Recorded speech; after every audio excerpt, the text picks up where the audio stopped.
¿Se han preguntado alguna vez qué es la voluntad de Dios? Esta pregunta parecería ser, o en algún momento se torna como existencial. Quizás no solamente para los creyentes, sino aún también para aquellos que no creen. Como si Dios me creó, bueno, ¿para qué me hizo? ¿Qué es lo que quiere Dios de mí? Saber qué es lo que Dios quiere parecería que es lo que, hasta que no sepamos eso, nos frena el avanzar, nos frena el seguir adelante, nos frena el tomar decisiones. Y parecería como que Dios en algún punto tiene la culpa porque como que no está tan claro qué es lo que Dios quiere. Eso en nuestra imaginería mental, si puedo. Porque la voluntad de Dios, qué es lo que Dios quiere para nosotros, qué es lo que Dios quiere para el hombre, es lo más claro que Él ha dejado para que sepamos. Él escribió la Biblia con ese fin.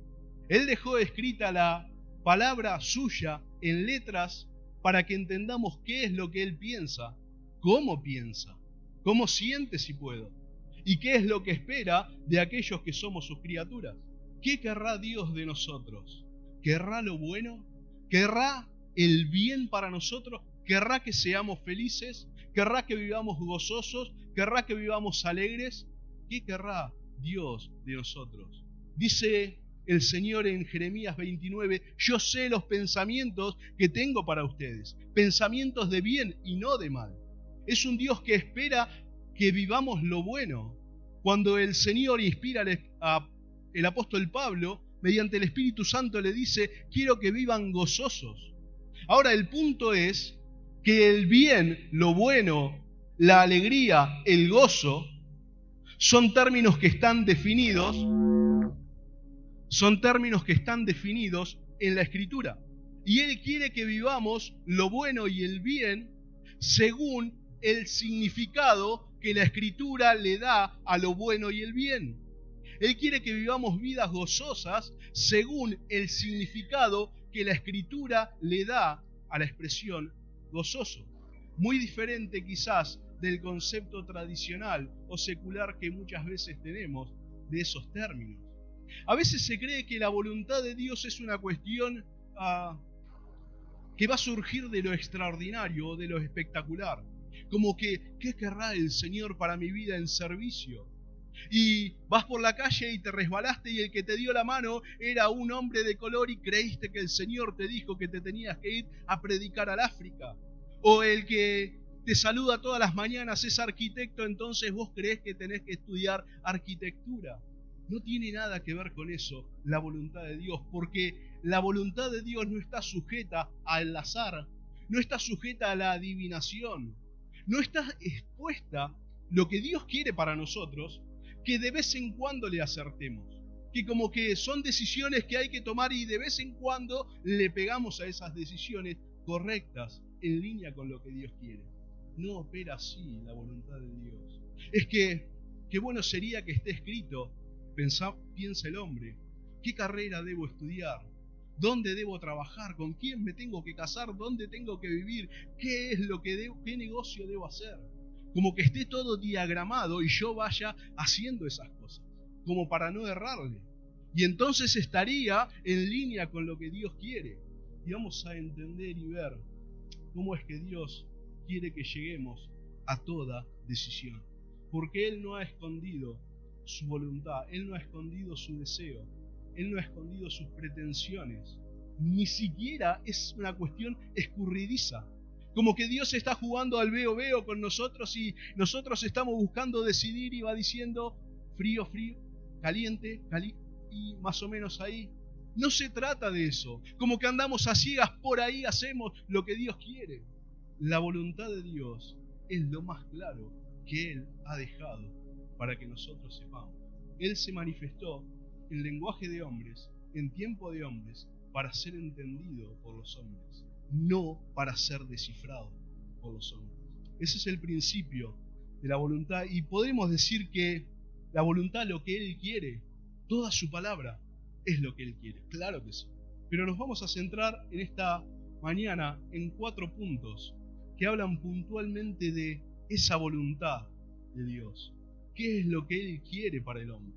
Porque nadie sabe más qué es lo bueno para el hombre, qué es lo agradable para el hombre, que aquel que lo creó. Y ese es nuestro Dios. Primera Pedro, segunda Pedro 3:9. El apóstol está hablando allí, dice: el Señor no retarda su promesa, según algunos la tienen por tardanza, sino que es paciente para con nosotros. Y ahí viene su voluntad. Dice: no queriendo que ninguno perezca, sino que todos procedan al arrepentimiento. El apóstol Pablo, cuando le escribe la carta a Timoteo, la segunda carta en el 2:14, dice, hablando del Señor, el cual quiere que todos los hombres sean salvos y vengan al conocimiento de la verdad. ¿Qué es lo que Dios quiere para el hombre? En primer término, para empezar, que sea su hijo. Para empezar, que sea salvo. Hay quienes frecuentan iglesias creyendo que por estar dentro de la iglesia ya están cumpliendo con esa materia cúltica y ese aspecto espiritual y ya todo va a ir bien. No tiene ningún sentido asistir a la iglesia por asistir. Él quiere que seas hijo de Él. No es simplemente encontrar un lugar de reunión, es ser parte de su familia, tener una conexión real con Él. Haber llegado llegar al punto de darnos cuenta que necesitamos de Él, porque sin Él estamos perdidos. El primer propósito de Dios, el primer deseo de Dios, el primer anhelo de Dios para todo hombre es que sea salvo. Como dice ahí, no quiere que ninguno perezca, sino que todos procedan al arrepentimiento y al conocimiento de la verdad. Ese es el primer deseo. Hay algunos que querrá Dios, lo primero que Dios quiere. Y vienen muchos a la iglesia buscando, quiero saber qué quiere Dios de mí. ¿Qué quiere? Que seas salvo, que te arrepientas y entregues tu vida a Él. Eso es lo primero que quiere. Para empezar a charlar, eso es lo primero que Dios quiere. Nada más importa antes de ese punto. Nada más importa antes que entregar tu vida a Cristo. Tan claro como eso es el Señor cuando dice en Juan 1:12, más a todos los que le recibieron, a los que creen en su nombre, les dio potestad de ser hechos hijos de Dios. Es la voluntad de Dios que creas en Él y que seas su hijo. No importa ninguna otra cosa. Uno podría decir, bueno, pero ¿no se puede saber qué es lo que Dios quiere en cuestiones de decisiones cotidianas? Al Señor lo que primeramente le importa es salvar tu vida y tu alma en la eternidad. Eso es lo primero que al Señor le importa. Si queremos saber qué es lo que Dios quiere de nosotros, ¿qué es lo que debemos hacer? Escucharlo. ¿Qué es lo que Dios dice? No pensar qué es lo que Dios dice, sino escuchar qué es lo que Dios dice. Y es el primer punto. Ahora, Él primero quiere que seamos salvos. Esa es su voluntad. Ese es el primer ítem, si puedo, de su voluntad. ¿Cuál sería un segundo punto? Efesios 5:17 y 18 dice, por tanto, no sean insensatos, sino entendidos de cuál sea la voluntad del Señor. Y va a decir, no se embriaguen con vino, en lo cual hay disolución, antes bien sean llenos del Espíritu. Uno podría decir, bueno, pero yo ya soy salvo, ya soy hijo de Dios, estoy dentro de esa voluntad inicial si puedo, pero todavía tengo preguntas. ¿Qué debo hacer? ¿Cuáles son las decisiones esas que tengo que ir tomando que Dios quiere en lo cotidiano? Y el apóstol va a decir, sean entendidos sobre cuál es la voluntad de Dios. No se embriaguen con vino, va a ser un contraste, sino sean llenos del Espíritu Santo. Ahora, el embriagarse con vino, ¿cómo se llega a eso? ¿Cómo llega uno a emborracharse? Consume, consume y consume. Esa es la forma. Ahora Él está haciendo el contraste y decir, de esa misma forma, pero no así, sino consumir, consumir y consumir del Espíritu al punto de ser llenos de Él. Este mismo concepto es lo que el apóstol le dice a los colosenses cuando le dice la palabra de Cristo more en abundancia en ustedes. Sean llenos del Espíritu. Y la única forma de alimentar el Espíritu Santo, la única manera es a través de lo que Él ha dejado como alimento. Porque si todo el día estamos consumiendo filosofías humanas y huecas sutilezas, ¿cómo entonces queremos ser llenos y vivir una vida plena a nivel espiritual.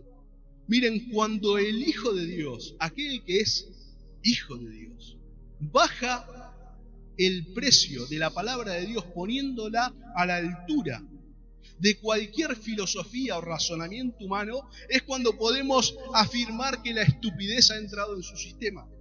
Hay algo que no se puede hacer. Uno puede comulgar o no con la Escritura, puede estar de acuerdo o no, pero la Escritura es la verdad y eso no va a cambiar. No importa dónde el hombre la ponga, eso es verdad y no va a cambiar.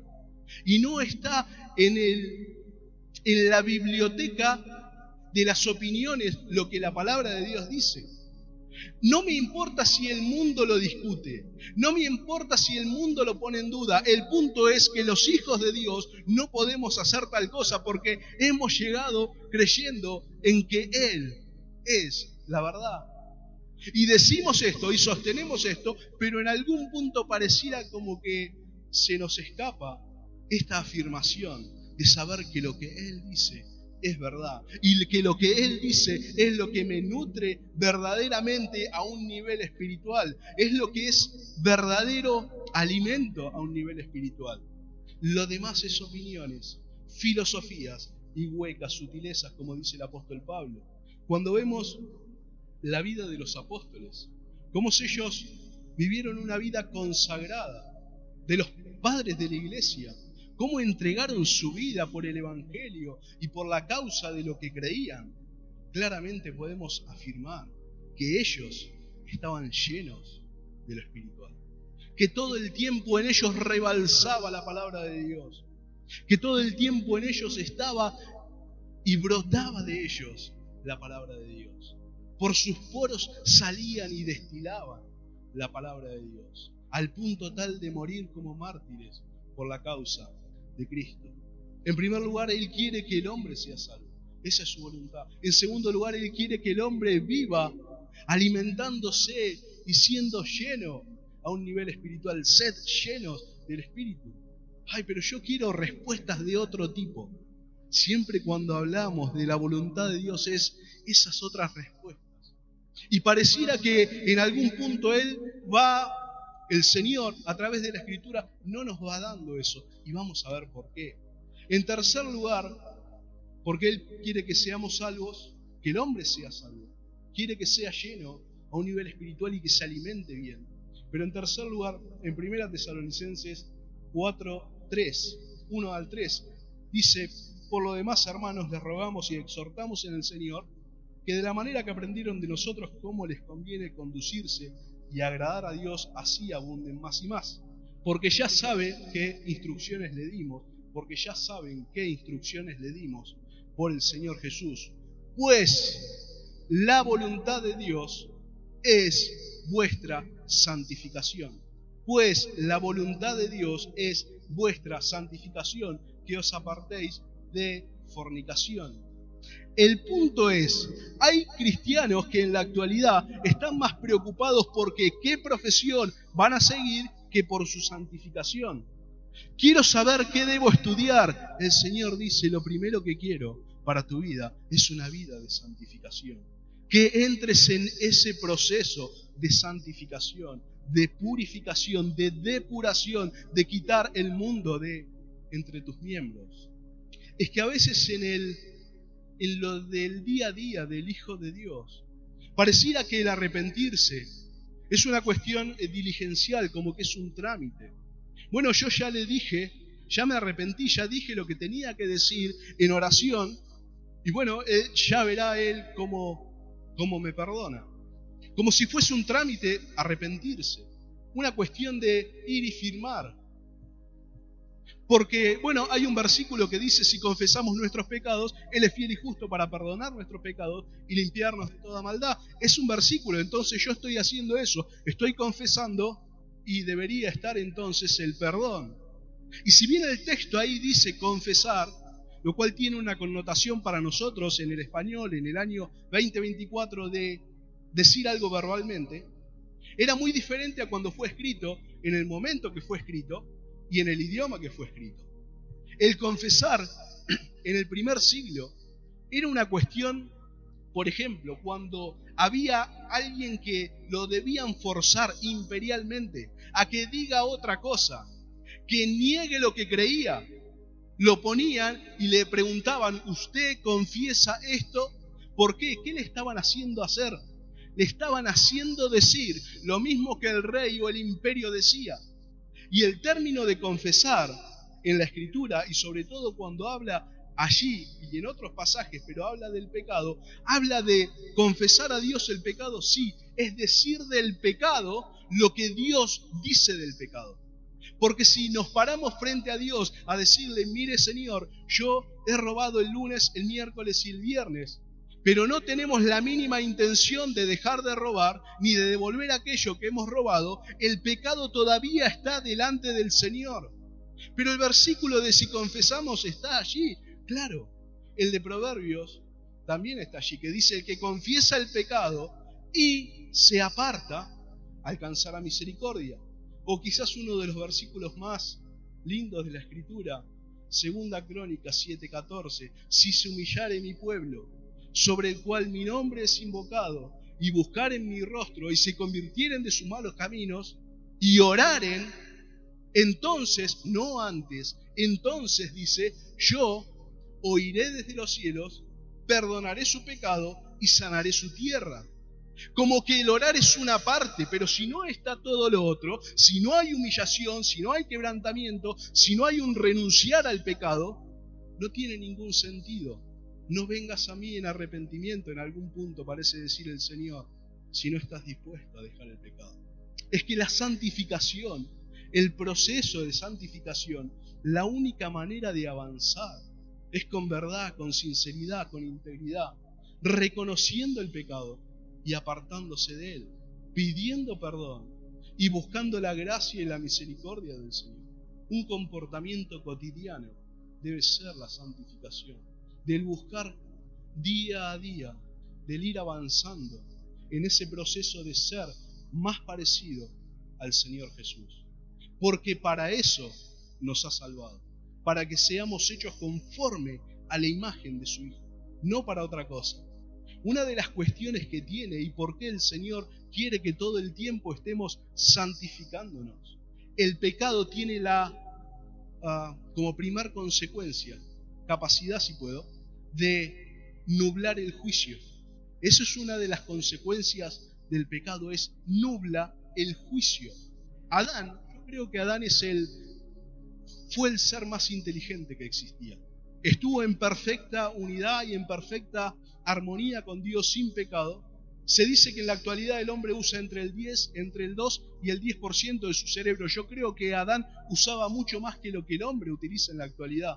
Pero llegó un momento después del pecado que Dios se le presentó y le dijo, Adán, ¿comiste del árbol que yo te mandé, no comieses? Y Adán, era una respuesta simple la que debía dar, era sí. Y dijo, fue Eva. No parece la respuesta de un hombre muy inteligente. Porque el pecado tiene esa muy mala consecuencia y es nublar el juicio. Nubla el juicio. Por eso es una cuestión de irnos santificando a diario, buscando que el pecado no esté en nosotros, desde lo más pequeño hasta lo que es más grande. Es que su voluntad no solo no es escurridiza, sino que no está escondida. Su voluntad siempre está en la obediencia. Ahora, Él no solamente quiere que el hombre sea salvo, Él quiere que el hombre sea lleno y se alimente espiritualmente.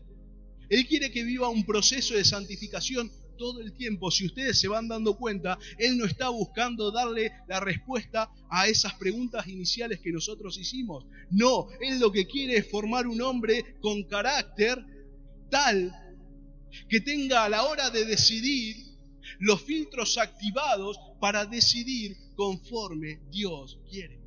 ¿Qué elegiría alguien que está en un proceso de santificación, que es lleno de la palabra de Dios y que se ha entregado a Dios en lo que sea?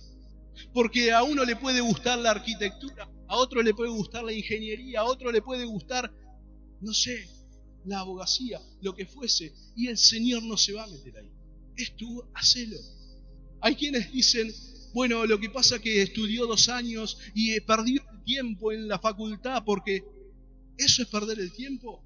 Si durante 2 años estuvo yendo a la facultad y sirviendo al Señor porque glorificó al Señor en ese tiempo, ¿eso es perder el tiempo?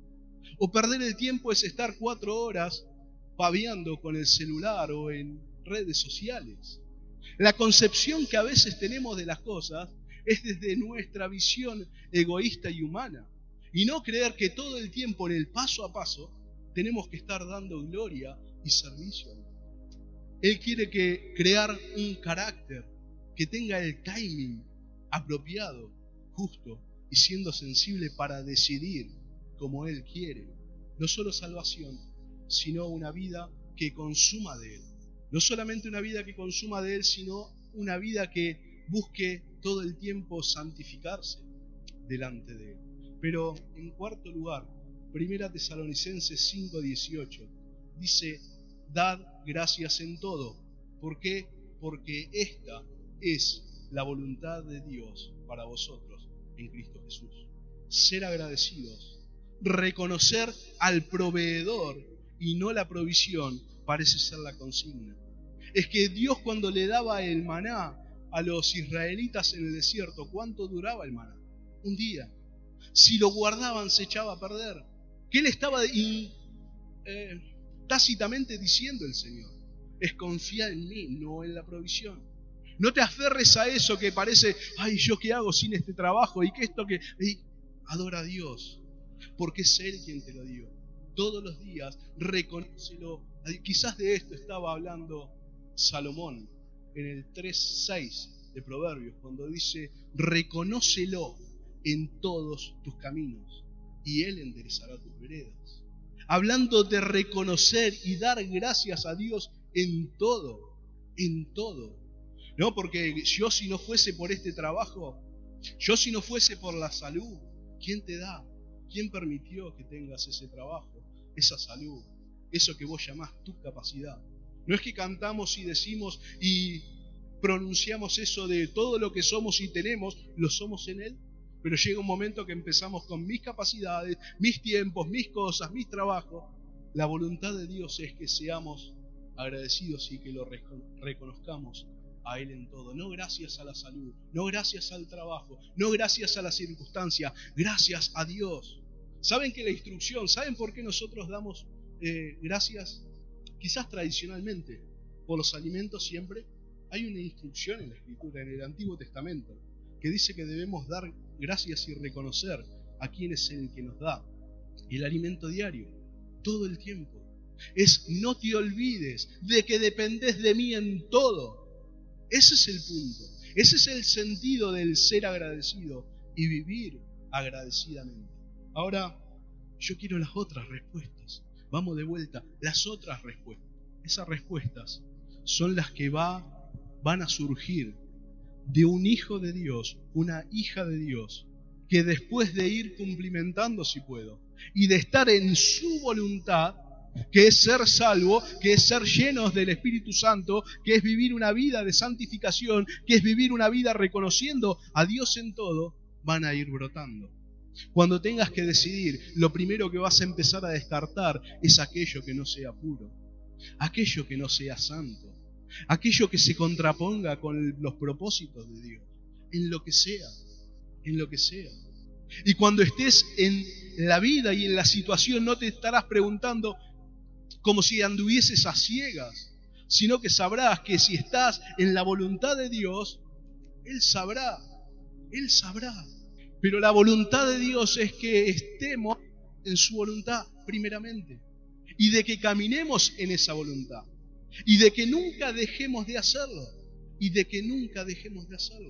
Él no ha escondido su deseo, Él no ha escondido su anhelo para el hombre.